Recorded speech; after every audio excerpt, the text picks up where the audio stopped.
Oh yeah, Mike Papa, ajmo Zenica, diš se. Nica ze family u kući, kako si Mike Papi, još rade klikeri still. Još uvijek truju moje mjesto, tu se pare peru svjesno. Ja i dalje rokam s pjesmom, borim se za čisti zrak. Kolovne su kiše, sumpor dišem, jedva pišem, kašlim kišem, jer sam čistog zraka lišen, otrovan.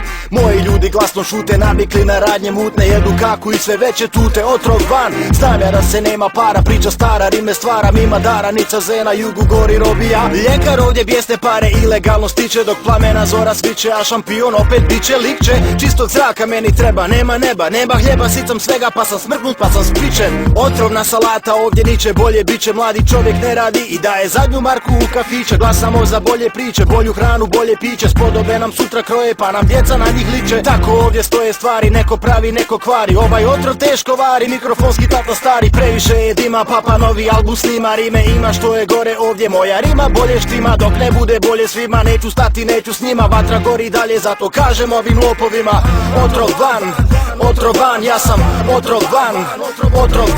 Kada ovo opet bude uzavreli grad, kad nam stave filter gore da ne smrdi smrad, da na cesti nema rupe, da ne slomim vrat, kada bude za sve posla da ne stane glad, jednom kada usred grada budu redi rad, kada bude pismen čovjek i stari i mlad, kada jak se bude prošlost bit ću sretan ja, do tad sanjam mogu maglu i Zenicu grad.